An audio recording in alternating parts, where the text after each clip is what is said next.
Hello and welcome to A Sound Constitution here on CHLY 101.7 FM, a show where we focus on health topics important to our community. This year's team is made up of 4 fourth-year VIU nursing students, and our goal is to demystify health issues and address common misconceptions by sharing evidence-informed information from a variety of reliable resources. All information provided on our show will be available in our show notes on our Facebook and Instagram pages. We want to remind our listeners that the information presented in the show is for educational purposes only and does not replace the advice of your primary healthcare professional. If you have any questions or concerns about what's being discussed, feel free to reach out to us on Facebook at A Sound Constitution, Instagram at CHLY A Sound Constitution, all one word, Twitter at ASC_VIU, or email us at asoundconstitution@gmail.com. Before we begin, we would like to start our show by acknowledging that we are on the unceded territory of the Snuneymuxw people with a broadcasting range that overlaps the Kwetsun and Sliammon territories. This acknowledgement is done with gratitude to the Snuneymuxw people and with the intention to increase awareness about truth and reconciliation processes and efforts on Vancouver Island. Additional information and resources surrounding Snuneymuxw history, reconciliation, protocol, and land acknowledgement can be found on our Facebook, Instagram, and YouTube pages. Hello, it's Taylor. Thanks for tuning in to A Sound Constitution. This episode, we are talking about palliative care and medical assistance in dying, also known as MAID. I am going to be joined by my lovely co-host this episode who will be bringing you some interesting and important information, including an overview of palliative care, some myths versus facts, and lots of current and reliable information on MAID. Dana will also be interviewing our guest for this episode, Dr. Robin Love, a palliative care physician in Nanaimo, and they will be discussing palliative care, some of the work he has done, and resources within our community. I also want to quickly mention that although we are discussing both MAID and palliative care for this episode, they are not the same thing. MAID can be an end-of-life health service for those wishing to pursue this option, but it is not considered the overall goal of palliative care.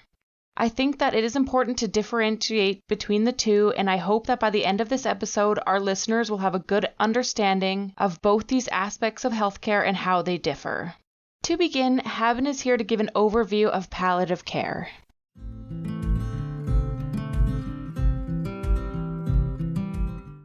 Thanks, Taylor. I'm going to talk about what exactly palliative care is, who it is for, and some statistics about palliative care. Despite the popular belief that palliative care is only for individuals that are imminently dying, that is not true. Palliative care is an approach to care that provides comfort and aims to achieve the best possible quality of life for patients. According to the Canadian Virtual Hospice Team, palliative care supports people who are living with a life-threatening illness, condition, or health situation. It treats the whole person and their family, and not just the disease, condition, or body part. Palliative care focuses on the overall wellness of the individual, which includes their physical, psychological, social, and spiritual health. Palliative care can be provided to people of any age in any setting by healthcare providers, family members, and other caregivers. It is provided for as long as is needed, from days to years. And also, palliative care might be referred to as comfort care, supportive care, or symptom management. Another important thing to point out is that palliative care does not hasten or delay death. Palliative care uses a team approach, including physicians, nurses, social workers, paramedics, pharmacists, physiotherapists, and volunteers in support of the patient and their family. This includes addressing practical needs and providing bereavement counseling. According to the Canadian Hospice Palliative Care 2019 survey, 80% of people in Canada think it is important to do advanced care planning, yet less than 1 in 5 people in Canada have an advanced care plan. Canadians are thinking about end-of-life care, but few have taken action, even though you can make your plan at any time and change it as often as you would like, according to Advanced Care Planning Canada. So, the palliative care approach can help with this and make sure that your wishes about life support and CPR are carried out. Palliative care also offers a support system to help patients live as actively as possible until death and provides grief support for the family after the death. So where are the palliative care services provided? Palliative care can be provided in a variety of settings, such as hospitals, at home, long-term care facilities, and hospices, which is defined as a home for people living with a terminal illness, according to the Canadian government website. While hospitals are designed to address severe and urgent needs, they may not be the best location for comfortable end-of-life care. Also, delivery of and access to palliative and hospice care varies across Canada, which may be because of different needs of society, funding, availability of trained healthcare providers, or volunteers. Also, there is no single national palliative care program. While palliative care has improved over the years, there are still ongoing gaps in access and quality of palliative care across Canada. For example, a 2018 report by the Canadian Institute for Health Information noted that while 75% of Canadians would prefer to die at home, only about 15% have the access to palliative home care services. And Statistics Canada notes how, despite Canadians' wishes to die at home, 60% die in hospitals. The World Health Organization explains that palliative care is most effective when considered early in the course of the illness. But according to WHO, only about 14% of people who need palliative care received it worldwide in 2020. Now I'm going to hand over the mic to Dana for the interview with Dr. Love to discuss his work in palliative care.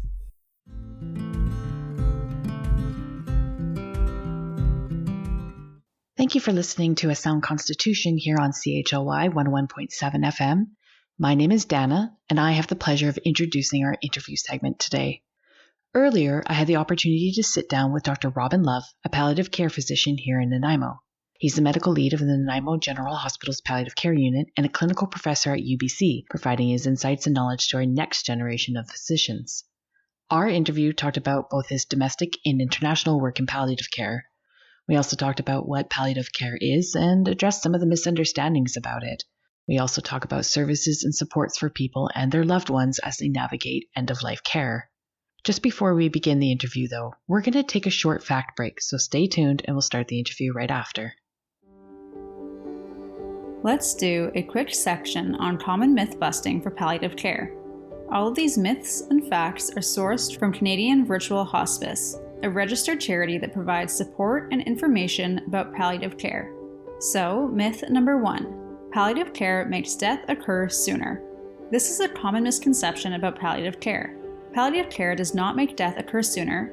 Instead, palliative care focuses on improving the comfort and quality of life until the natural occurrence of death. Myth number 2, palliative care is only for people dying of cancer. This is another common misconception, and often when people hear palliative care, they immediately think of cancer.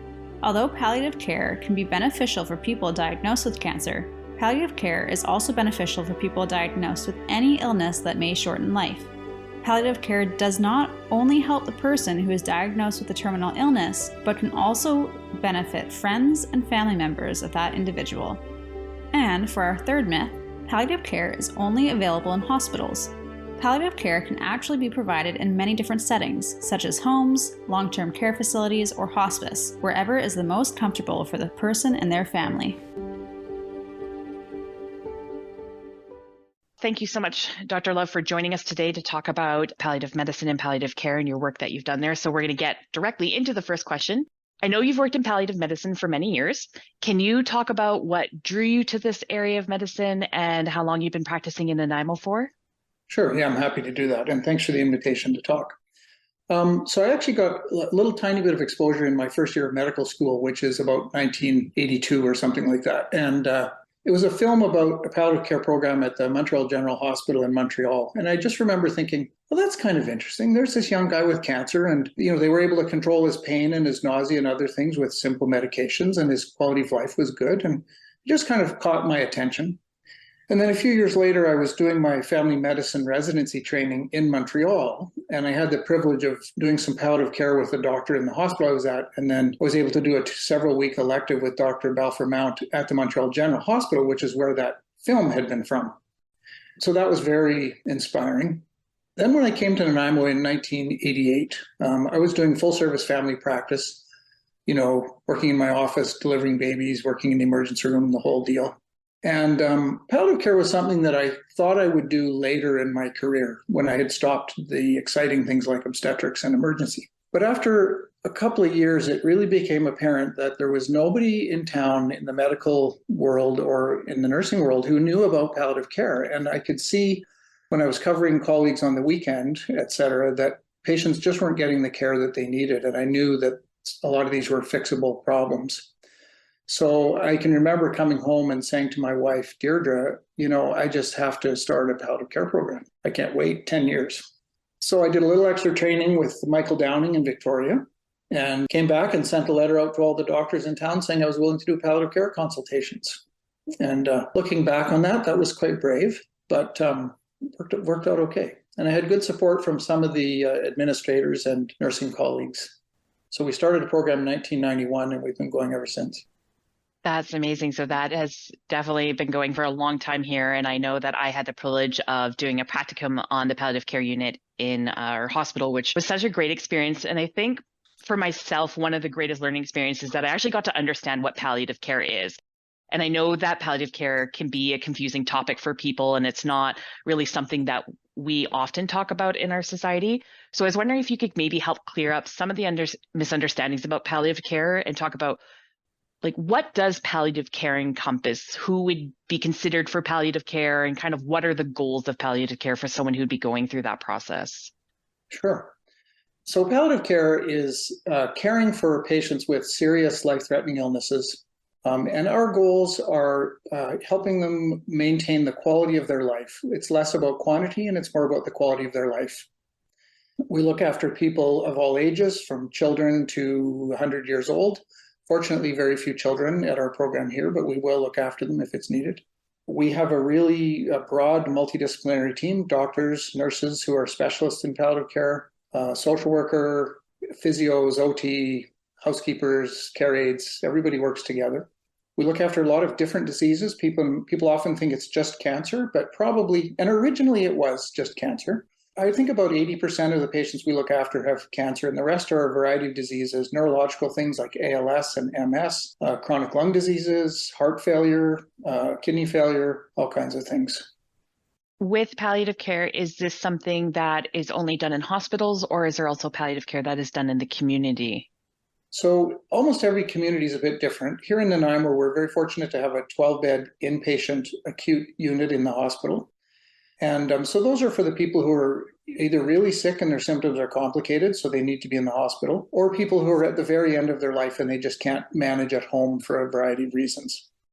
We have an additional program that physicians help with. We do home visits every week. We help with that. We also have an outpatient symptom clinic. So if somebody's well enough to come to the hospital to have an appointment and have a visit and then go home, we do that for half a day a week. Home care nursing does a lot of palliative care. Many of these patients are in the community, and home care nurses do a really good job of looking after them and with their family physicians if possible, but we're kind of the backup if it's either more complicated or more and more these days if they don't have a family physician. When is it decided that palliative care is now going to be the option? I think maybe some people are just unsure of when does it become under a palliative care scope, say, versus an inpatient medical, if they were upstairs on one of the medical floors. So palliative care starts really when the patient or family needs us. In the old model, there was active treatment, and then when the active treatment ended, palliative care would start. And for many years now, we've had a more blended model where as the active treatment tends to taper off, palliative care gets involved. So for example, we might see a woman with breast cancer who has a difficult pain problem, and we help out with that. Even if she has many months or even years to live, we would still get involved to help out with the symptom management. In other people, the symptom management is not that complicated. It's more the psychosocial issues. How are they managing? How's the family coping? Can they manage in their home? So it's quite variable when palliative care starts. Generally, most of the people we see would have less than 6 months to live. But I think one of the misconceptions in the community is that, once you're referred to palliative care, it's game over. You're going to die, in the next little while. And that's not, sometimes that's the case, but that's not the usual thing. So realistically, there's some people that would be connected with you and with, say, palliative care or palliative care nurse or services for quite a long time, like you said, even years, if it was something like a pain management as well. Yeah, that's right. It's not common that it would be years, but we're certainly willing to see them for those issues. I think that really does help clear up some of the understanding of palliative care itself, especially palliative care within the hospital setting. Another important part of that is that people can still continue active treatments while we're involved. We can be, they can still be getting chemotherapy or active treatments of their underlying disease. And we're helping with the symptom issues and the quality of life, and often helping them with the decision making. What is the value now of the treatments? How effective are they? Quality of life versus quantity of life, those kinds of interesting and difficult decisions. And we don't make those decisions for them, but we try and make sure they have good information so they can make informed consent decisions for themselves. One of the experiences that I had in palliative care that I really, really loved was that it was very much family-centered, that it focused a lot on bringing the family in as well. When we talk about palliative care for somebody, we also consider their family involved in that as well. Or can you talk to about additional services, or do you know of additional supports that are available for people who have a loved one going through palliative care or very end of life processes? We really consider the family, and family in the broader sense, best friends, etc. We really consider them to be the unit of care. And so as much as we can, with the patient's permission, we include the family and other people in discussions if that's what they want. At the inpatient unit, we have a full-time social worker, Ela, who's very, very good at helping with family issues and counseling, as well as practical things like paperwork and wills and things like that people need to get sorted out. In the community, home care nursing helps with that, but the other resource in the community is Nanaimo Community Hospice, which are our partners in a big way. And they're the community component. They do have hospice volunteers on our ward every day, 365 days of the year, helping to visit with patients, help with family, help them with meals, and also gentle, supportive kind of counseling. But hospice in the community has some professional counselors and a lot of programs to support people. They have groups, they have walking groups for people. And really, they're the most important group in town for grief and bereavement follow-up. And that's a really important part of what they do as well. Excellent. And for our listeners, I will include the contact information for Nanaimo Community Hospice as well. Speaking of hospice, prior to the interview, I always like to get people's in my family or my friends kind of their assessment about the topics that we're discussing. And one of the ones was talking with my family at my parents as they get their will and everything redone, if they understood terminology such as palliative care and hospice, and they didn't actually know what the difference, or if there is a difference between terms such as hospice, end of life, and palliative. Can you explain this? Are palliative care and hospice the same, or do they differ? That's a complicated question. To me, and I think to the originators of these things, they're interchangeable. But every community, it's kind of different. Like in Nanaimo, the palliative care program is the stuff we do at the hospital and our team that works in the community. Hospice is the volunteer organization.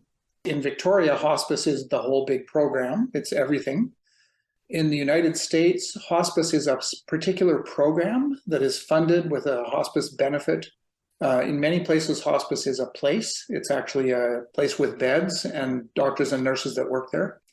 So, for example, if someday we will get a hospice in Nanaimo, it would be a separate unit with beds, and that would be for people who are not as acute or not as sick as the ones or complicated as the ones we're looking after in the hospital. That would likely be called something or other hospice, but it's confusing. Fair enough, but I do appreciate enlightening so our listeners understand, at least in Nanaimo, this is kind of what that terminology means. Hi, everyone. I'm just going to pause the interview there for a moment and take a short fact break. We'll be right back. One common misconception is that MAID and palliative care are the same. Although both MAID and palliative care help to relieve suffering, they do so in very different ways and are not associated with one another. Ontario Palliative Care Network simply explains the difference between palliative care and MAID. Palliative care improves the quality of life through the management and symptoms to help people live with terminal illness and provide comfort during the end of life.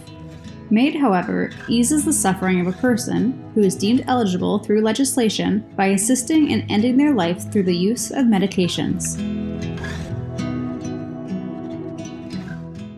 If you are just tuning in, this is the Sound Constitution here on CHLY 101.7 FM. I'm Dana, and we are currently sharing an interview I did with Dr. Robin Luff, a palliative care physician here in Nanaimo. Today we are talking about palliative care and medical assistance in dying. Now, back to our interview. As we're talking about palliative care, I know it's been coming up in the news a lot lately, and there can be some, again, because we don't really talk about end of life much, there can be barriers that people face. What are some of the barriers that you have experienced as a palliative care physician, or barriers that you've noticed that patients and loved ones have faced when either accessing palliative services or just going through the palliative process? Sure. I think we can talk about that in several ways. One would be simply access to expertise. I don't know the current numbers, but I think the Canadian Society of Palliative Care Physicians, which is our national group, I would guesstimate that they would have about 350 members, and that's for the whole country. When I started in 1991, there were about 70 for the whole country. So, and I've seen various numbers, but a safe estimate would be that only 50% of the people in the country actually have access to palliative care expertise. And that's been slowly improving, but there's still big gaps. There are lots of communities and hospitals that don't have palliative care programs. They don't have palliative care consultants. So the expertise is just not available to a lot of people. Another aspect would be referral. Some of the healthcare providers are resistant to referring, and I'm not always sure. I think that's because they don't always understand what we do. Patients and families are resistant sometimes, like, oh, don't get referred to palliative care. That means it's game over.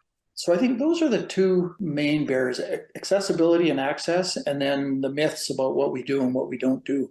Oh, you have to stop your treatments if you're going to palliative care. Well, no, you don't. You see lots of people who are still getting active treatments. So, with that, I was going to ask too, because I know my mom had asked me about this and I didn't actually know the answer. Is there financial support for people who are going through palliative care or end of life? Well, there's a good program called the Palliative Care Benefits Program, and it's from the provincial government, and it started a long time ago, maybe 20 years ago. And it gives not direct financial support, but it provides subsidized medications. Almost all of the medications you would need when you're a palliative patient would be covered. The opioids for pain management, nausea medications, constipation medications, all that's covered through the Palliative Benefits Program. If you need equipment through home care nursing, like a hospital bed in the house or a commode or different walkers and things, those are free as well to people who are on the Palliative Benefits Program. And to qualify for that, you simply have to have an identifiable terminal illness with an end of life, usually estimated to be less than 6 months. There's a few other things, and now that I think about it, there's a compassionate benefit, EI as a compassionate benefit. So if a family member needs to take time off to care for a family member, they qualify for employment insurance through this special program called compassionate benefits. Those would be the main ones I can think of. I appreciate you mentioning the various barriers that people can face when it comes to access and services or even just getting supports. Sometimes our listeners can hear this information and not necessarily know what they can do or feel like, what can we do when it comes to something like improving palliative services? Do you have any recommendations for ways that the public can get involved, either by petitioning the government or joining organizations in an effort to further strengthen access to palliative care and palliative supports for people? Well, I think there are a number of things. If people wanted to get seriously involved and directly involved, either with helping to be a volunteer, helping to look after, and spend time with palliative patients, Nanaimo Community Hospice is the group to contact. They're pretty good, effective lobbyers as well for services. The Canadian Hospice Palliative Care Association and the Canadian Society of Palliative Care Physicians would be the main lobby groups at the federal level for services. And as most people know, a lot of the funding for healthcare comes from the feds. The other thing, we were supposed to get a hospice in 2020 in Nanaimo. And for some reason, that kind of dropped off the priority list for the Ministry of Health and the Health Authority. And it never hurts to send letters to your MLA, encouraging them. We would be the largest community in BC without a hospice. And when I'm using the word hospice, I mean freestanding beds in the community, a separate facility that's not part of the hospital that looks after people at the end of their life in a palliative care context. And we really need one. You know, we need our beds in the hospital, but we also need those beds in the community. We have the oldest population in the country is here in the Central Island. And that population is not going down, it's going up, up, up every year. And so we certainly will need the resources. We do have access, there's a small hospice at Trillium, the Trillium Long-Term Care Facility in Parksville. They have 6 hospice beds, and we help manage those. Dr. Sue Hunter's the physician there, and when she's away or something, we help out with that. And occasionally, if they have empty beds, they will take a Nanaimo patient if it's needed. But sometimes we need our own unit here. For sure. I actually did not know that. And that is quite shocking, thinking again about our population. Like you said, our population is aging. It is getting larger because it is a good place to come and retire.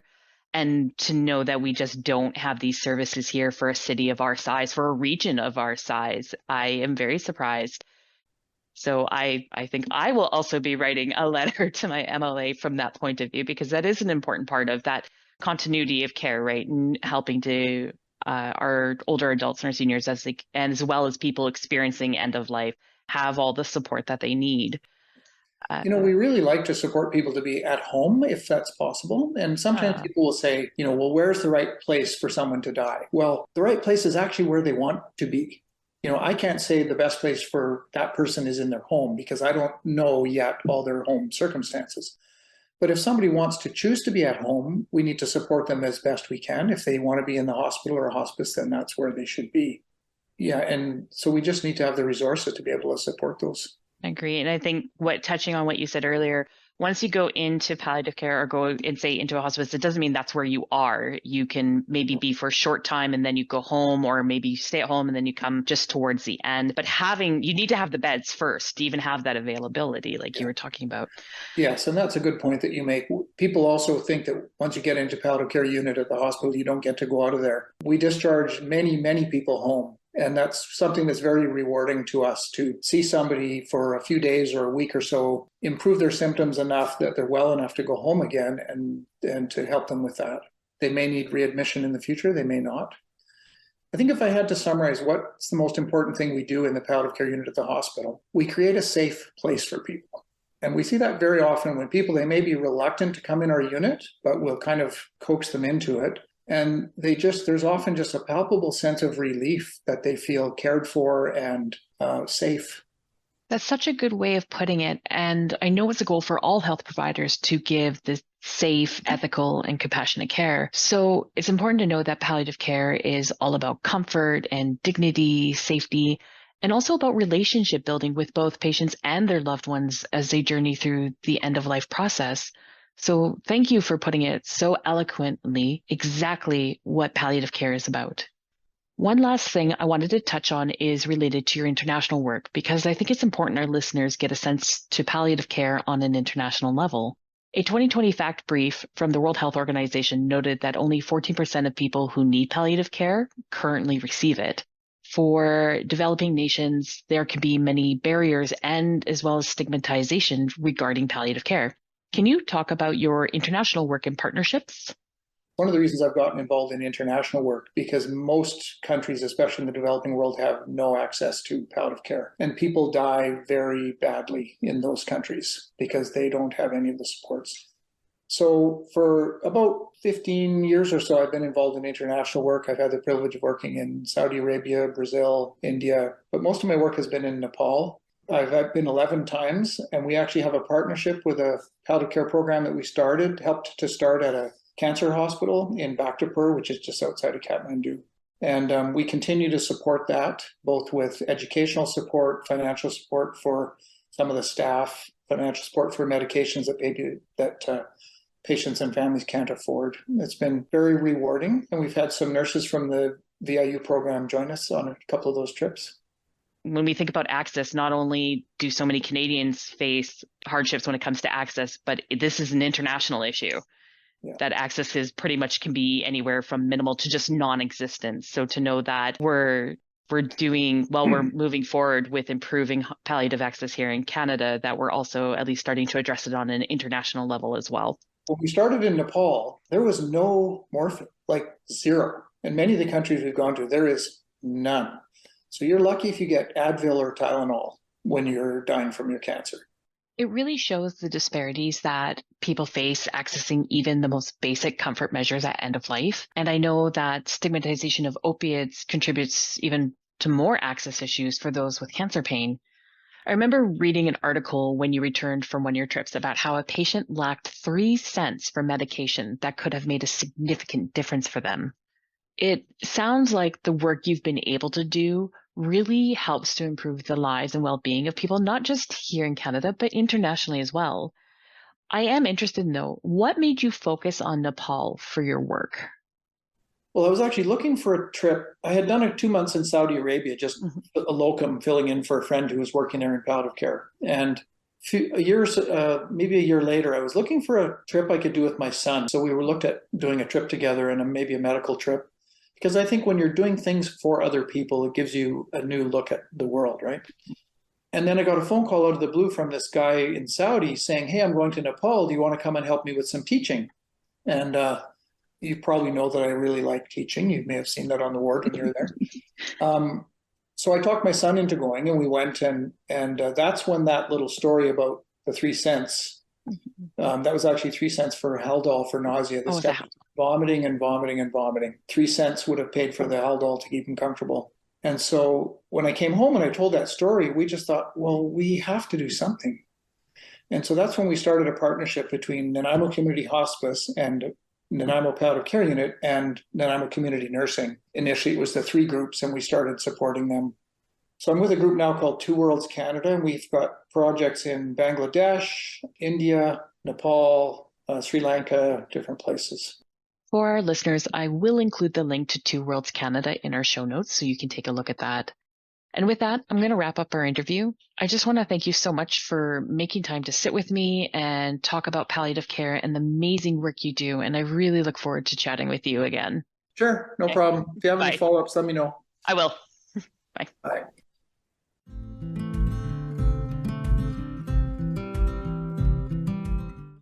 I again want to thank Dr. Robin Love for joining us this episode and providing some great information to us and our listeners.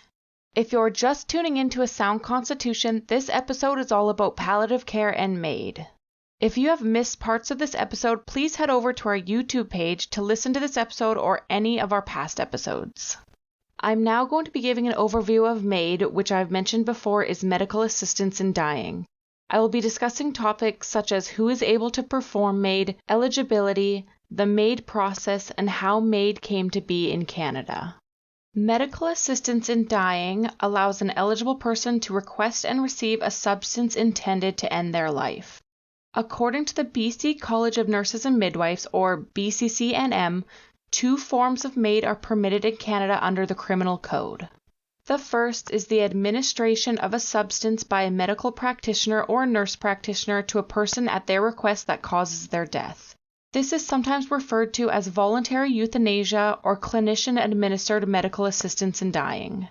The second involves the prescribing or providing by a medical practitioner or nurse practitioner of a substance to a person at their request for self-administration that in doing so causes their own death. This is sometimes referred to as assisted suicide or self-administered medical assistance in dying. Medical practitioners are those entitled to practice medicine under provincial laws such as medical doctors. Doctors and nurse practitioners are the only healthcare professionals that can perform MAID. However, not all are willing to provide this service due to a variety of reasons such as conflicts with personal or religious beliefs. In these cases, a transfer of care can be provided. Other healthcare professionals such as pharmacists through the dispensing of ordered medications and registered nurses who may assist practitioners may be involved in the MAID process, but the administration and prescribing of the substance is the role of the medical or nurse practitioner. I will be elaborating more on the nurse's role in the MAID process later in this segment. In Canada, MAID has been legal since June 2016. It was in February 2015 that the Supreme Court of Canada ruled that it would no longer be a criminal offence for a physician to help someone end their life in certain circumstances. The Supreme Court then gave the Canadian government until June 2016 to establish a new law regarding this. More recently, on March 17, 2021, a revised law was passed which changed the criminal code regarding MAID to allow for individuals whose natural death is not reasonably foreseeable to pursue this service. According to the Provincial Health Services Authority, by March 2023, a MAID process will be developed and implemented for those with mental illness as their sole underlying condition. Dana will be on later in this episode to discuss this more in depth. According to the national human rights charity Dying with Dignity, other countries that have legalized MAID are the Netherlands, Belgium, Luxembourg, Switzerland, Spain, Colombia, New Zealand, certain states in Australia, and 10 states within the USA. However, the requirements, process, and which form of MAID is legal differs between countries. In the United States, the states that have legalized MAID include Oregon, Washington State, Vermont, California, Colorado, D.C., Hawaii, New Jersey, Maine, and most recently, New Mexico. According to the government of BC, in order to be eligible to receive MAID, a person must meet all of the following criteria. They must be eligible for health services publicly funded by the Government of Canada, such as through BC's Medical Services Plan. They must be at least 18 years old and have the mental capabilities to make healthcare decisions for themselves. They have made a voluntary request for MAID that was not a result of external pressure. They have given informed consent to receive MAID, and they must have a grievous and irremediable medical condition. This means that they have a serious and incurable condition that have put them in an advanced state of decline that cannot be reversed, and that they have endured intolerable physical and psychological suffering that cannot be relieved to a point that is acceptable to them. A system of safeguards are included in federal law that are designed to protect vulnerable people and support all people to make an informed decision. As I mentioned before, the changes made to the Criminal Code in March 2021 include new eligibility criteria for those who have a grievous and irremediable condition, but whose natural death is not reasonably foreseeable. According to the Government of Canada, 2 different sets of safeguards are in place depending on whether a person's natural death is reasonably foreseeable or not. I don't have a lot of time to go into a lot of detail about the safeguards in place, but I will give a brief overview. For all MAID requests, a person must be able to give consent themselves. This means an alternate or substitute decision maker or a personal advance directive is not applicable. The request for MAID must be made in writing and signed and dated in front of one independent witness who must also sign and date the request. This request must be signed by the patient after they have been informed by a doctor or nurse practitioner that their medical condition meets the eligibility criteria. 2 independent doctors or nurse practitioners must assess the person to confirm eligibility. A person must be given the opportunity to withdraw their request throughout the process, including immediately before being provided with MAID. There are certain exceptions to the requirement to provide final consent if a person has lost the ability to do so. If you'd like to know more about these, please visit the resources posted in our show notes. If a person's natural death is not reasonably foreseeable, they must still be assessed by 2 independent doctors or nurse practitioners, except that one of these must have expertise in the illness, disease, or condition causing the person's suffering, or one of the assessors must consult with an expert and share the results of the consultation with the other assessor. Both assessing doctors or nurse practitioners must ensure that all reasonable means available to relieve the person's suffering have been discussed. Lastly, a person must be given a period of reflection of at least 90 days from the date of their first eligibility assessment, unless both assessors agree that the person is at risk of losing their ability to consent. There are also provincial safeguards in place. In BC, these include the requirement of a regulated health professional witnessing an eligibility assessment via the telehealth video conferencing system. A third, capability assessment from a doctor or specialist if there is concerns about a person's capability to provide informed consent. The requirement that a pharmacist must dispense the drugs directly to the prescribing doctor or nurse practitioner, and that the doctor or nurse practitioner be present with the person during the self-administration or administration of MAID and remain with the person until death is confirmed. It is important to note that a person can withdraw their consent at any time during the process and that a person is not obligated to proceed with MAID even if they are found eligible for this service. As I mentioned, if natural death is not reasonably foreseeable, there is a reflection period of at least 90 days. If death is reasonably foreseeable and a person is determined as eligible for MAID, that person may discuss with their doctor or nurse practitioner about their wishes, such as timelines, methods of MAID, and location. According to Canada's third annual report on medical assistance in dying, in 2021 there were 10,064 MAID provisions reported in Canada, which accounted for 3.3% of all deaths in Canada. According to this report, cancer was the most commonly reported underlying medical condition in the majority of MAID provisions at 65.6%. Other conditions reported were cardiovascular conditions, chronic respiratory conditions, and neurological conditions. For individuals whose natural deaths were not reasonably foreseeable, the most common underlying medical condition was neurological at 45.7%. In 2021, private residences continued to be the primary setting for the administration of MAID in Canada. The remainder of MAID provisions occurred in hospitals, palliative care facilities, and residential care facilities.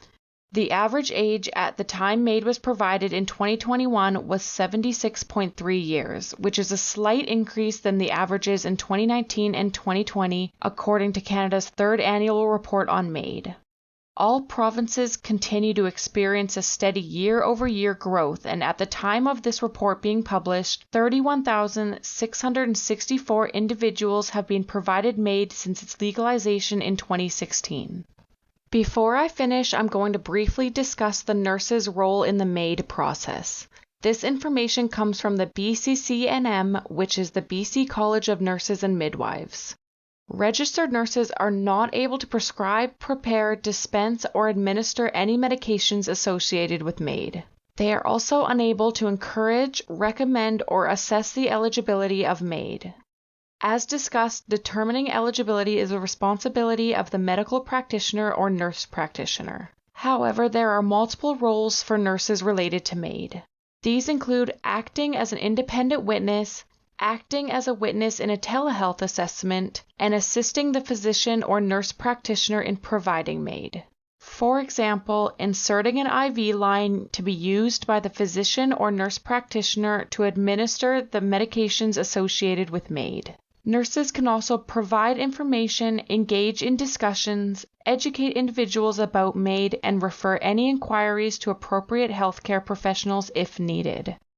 We are now going to take a quick break, and then Dana will be here to further discuss some important topics related to MAID.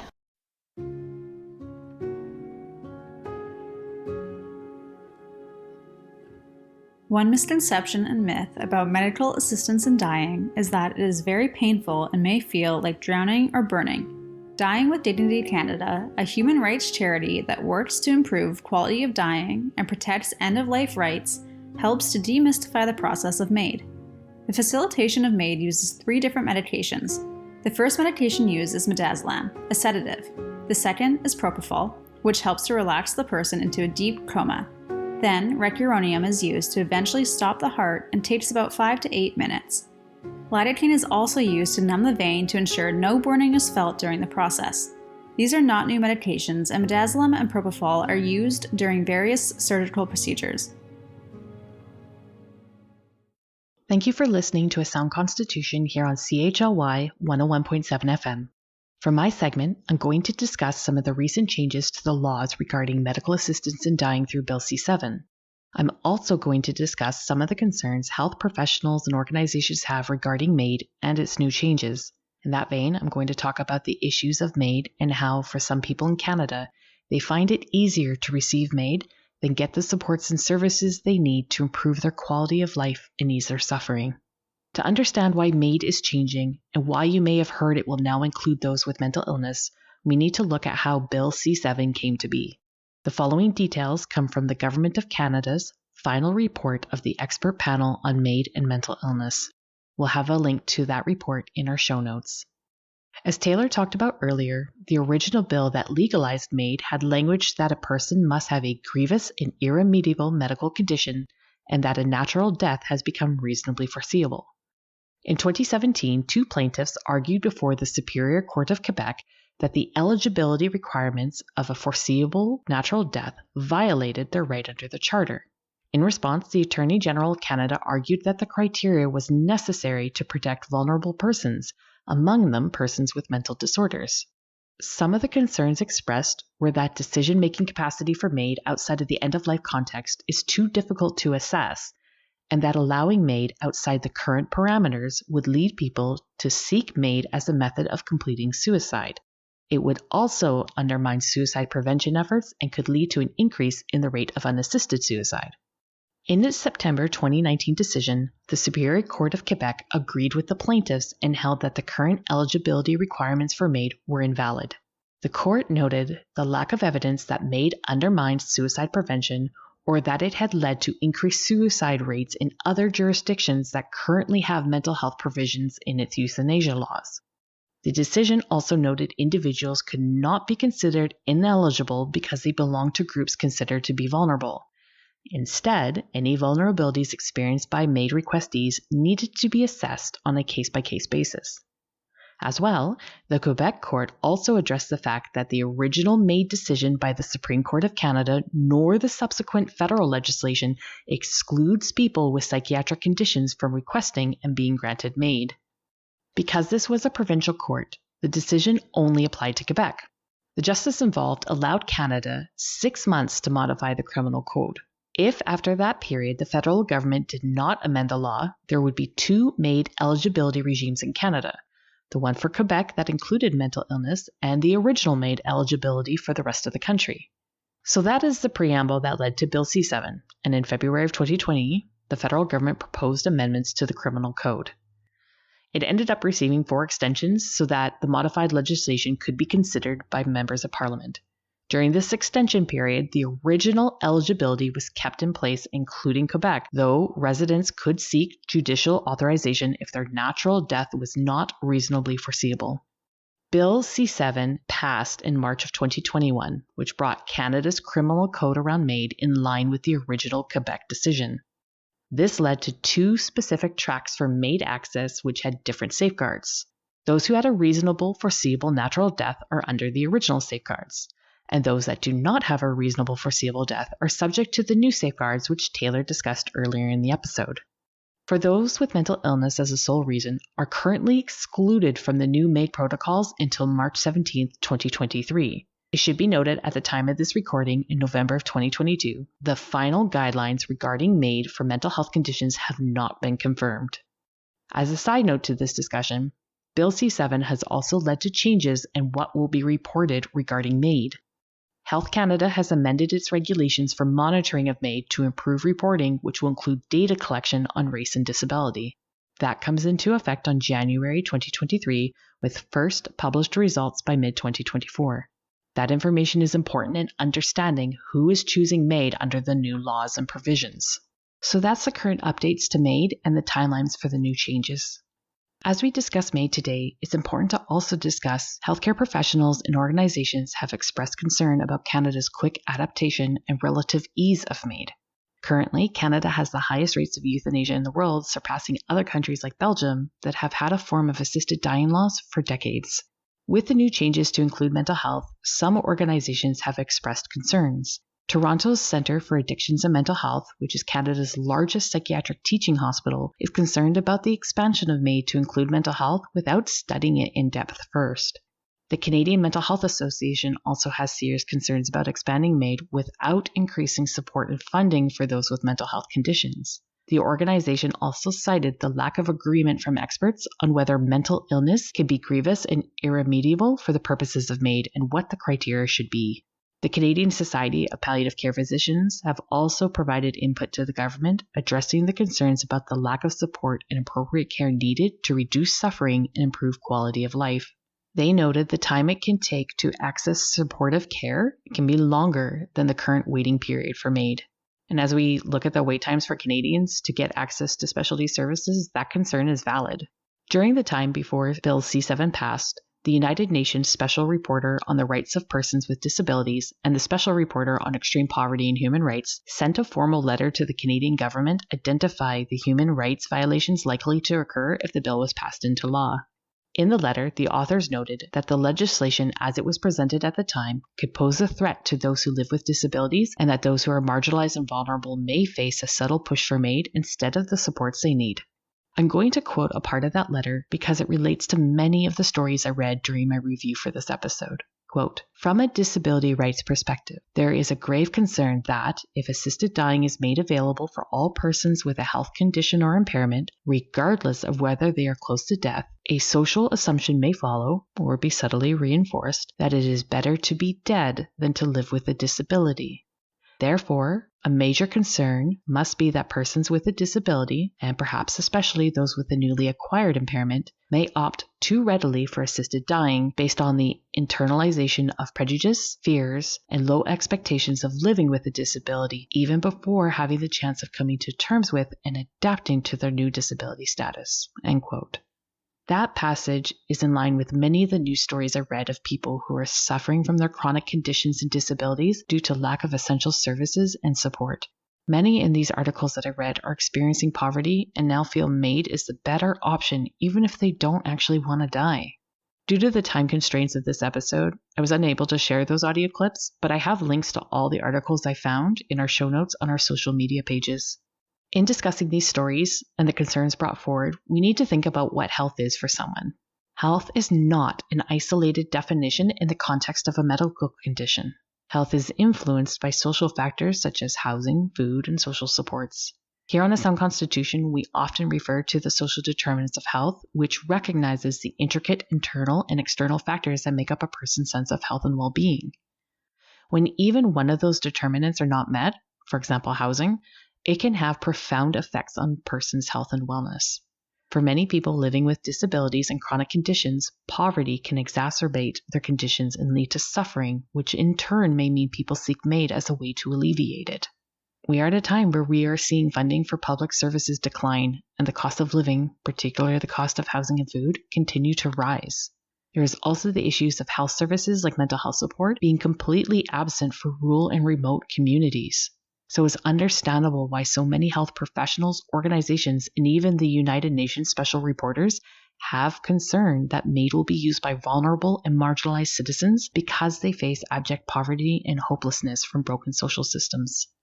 In my review for this episode, I had the opportunity to review the work from Dr. Nahid Dosani, a palliative care physician that works with vulnerable, unhoused, and street-based people with serious illnesses that also experience homelessness, poverty, and systemic racism. He actually testified to the Senate committee regarding Bill C-7 and the concerns he had about not providing support like palliative care for vulnerable and marginalized people. In an opinion piece he wrote for the Toronto Star, he made a comment that really struck me as I researched MAID. Quote, "I work in a world where it is possible to successfully arrange for MAID in 2 weeks in an organized and efficient fashion. Yet, it takes years to get the people I care for into housing, months to get them income supports, and weeks to get mental health and harm reduction treatment essential to a good quality of life." End quote. Dr. Dosani has worked with people who wanted MAID as a way to relieve themselves of suffering, but when they were provided the supports they actually needed, they no longer felt MAID was for them. Further in the article, he sums up what's needed to be considered as we expand MAID in this country. Quote, "If we are making it easier for people to get MAID, we also have a moral obligation to ensure that people don't pursue MAID because they want to escape a society that doesn't adequately support their needs." End quote. No one in this country should be seeking death because they are facing poverty, hardship, and lack of social and health services. MAID is an extremely important aspect for many people in their autonomy and right to self-determination, particularly for how they want to experience death. With that, though, we also need to consider what is contributing to a person's suffering and how we can fix that. And with that, I'm going to pass the mic back to Taylor.